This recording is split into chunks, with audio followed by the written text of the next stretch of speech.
বাংলাদেশের সাথে আরাকান আর্মির কোনো শত্রুতা নেই। তাদের যুদ্ধ মিয়ানমারের সামরিক জান্তার বিরুদ্ধে, কারণ তারা চান আরাকান রাজ্যের স্বাধীনতা। এসব বলেছেন মিয়ানমারের বিচ্ছিন্নতাবাদী সংগঠন আরাকান আর্মির নেতা রানিন সো।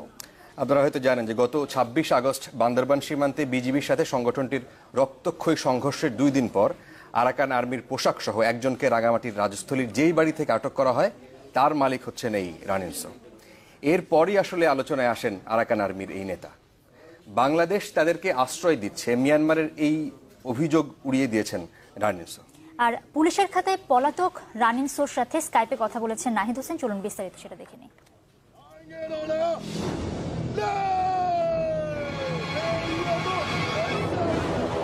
হঠাৎ আলোচনায় আরাকান আর্মি।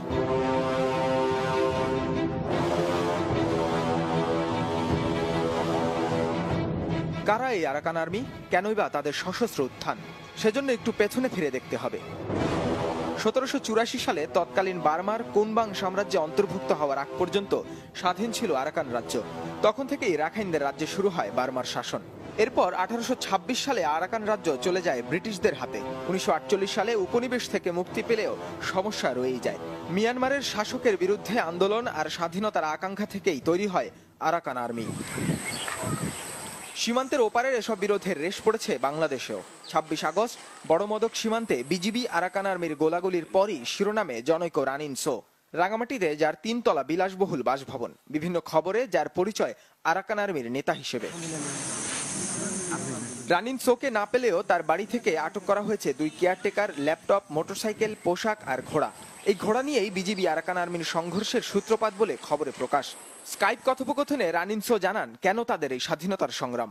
1784-এ বার্মার রাজারা অকুপাই করছে আরাকানকে। সেখান থেকে আরাকানটা আজকে পর্যন্ত এটা কলোনি দেশ হিসাবে আছে। প্রতি বছর 100 বিলিয়ন ইনকাম করছে এখান থেকে।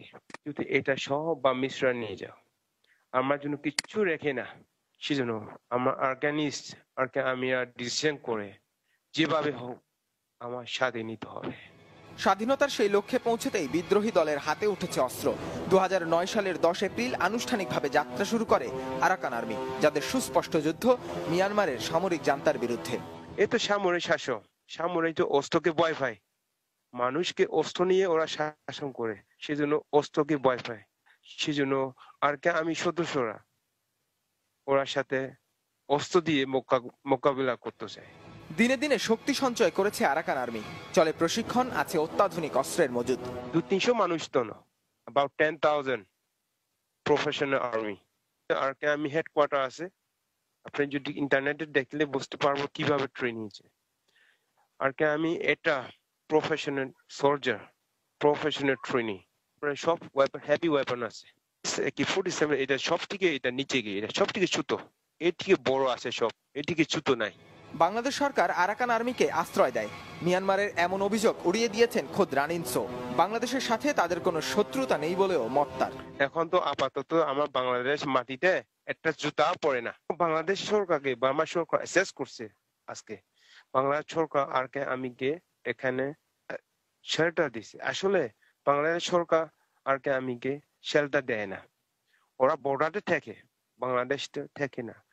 আরাকান আর্মি কখনো বাংলাদেশ জন্য, বাঙালি জাতির জন্য শত্রু হবে না।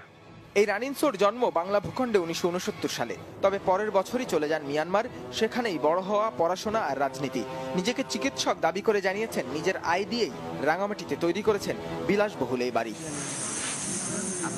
নাহিদ হোসেন, চ্যানেল 24, ঢাকা।